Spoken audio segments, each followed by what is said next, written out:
Maître Kamanda Watamanda, premier secrétaire général adjoint du MPR, Maître Nini Maïdi Kangindi, vice-premier commissaire d'État, et le professeur Mpinga Kasenda, secrétaire permanent du bureau politique du mouvement populaire de la Révolution.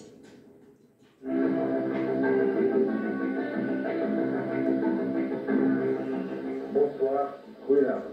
Voilà enfin le débat, le grand déballage, la grande explication d'Elgo Zaïroise. C'est un peu une fois ce genre de raisonnement que nous appelons des relances néocolonialisme de la République. En vertu de quoi pouvez-vous dire qu'un africain ne peut pas s'enrichir? Je vous accorde le choix. Bon, ça c'est la question commune, s'il vous plaît. Je vous accorde le choix. Est-ce que vous pouvez me prouver que cet enrichissement vient de l'argent belge? Avec des solides compétences de leadership, une approche pratique et logique de la résolution des problèmes et une personnalité décisive et affirmée. Très organisée et efficace, avec un accent mis sur la réalisation de leurs objectifs et la garantie que les tâches soient accomplies en temps opportun.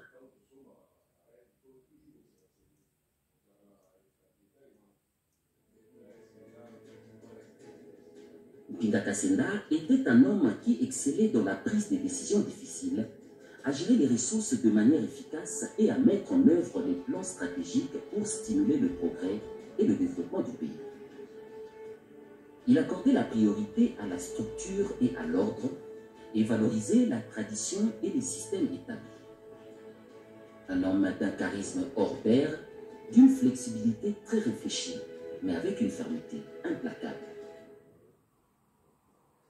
Très habile dans sa manière d'établir les rapports avec ses interlocuteurs qui reconnaissent du Zaïre l'âge d'or de son hospitalité légendaire et une ouverture d'esprit sans pareil au pays ami, à travers son premier commissaire d'État, l'un des grands architectes de la diplomatie zaïroise des années 70-80.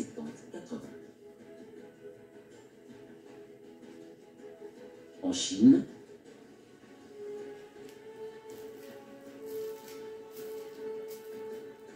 Congo-Brazzaville,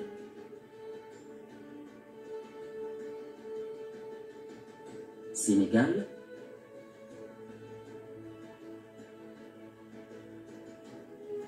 France,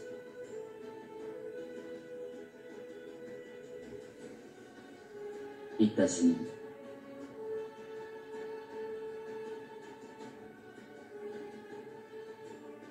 Avec Boutros Boutros-Ghali, secrétaire général des Nations Unies. À la tribune des Nations Unies.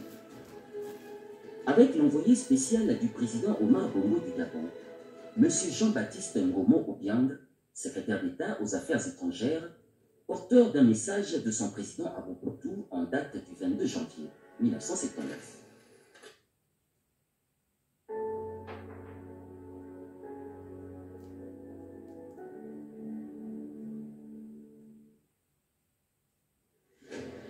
« 6 mai 1994.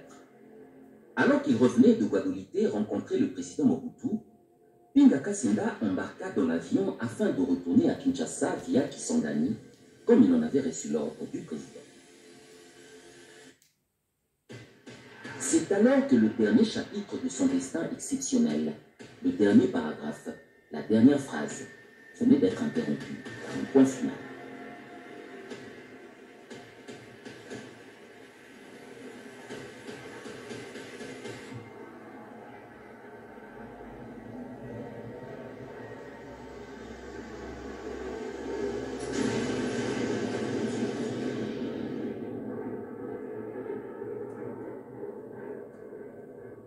L'avion s'est crashé à quelques minutes de l'aéroport de Njili, précisément à Mikonga, dans la commune de Lansé.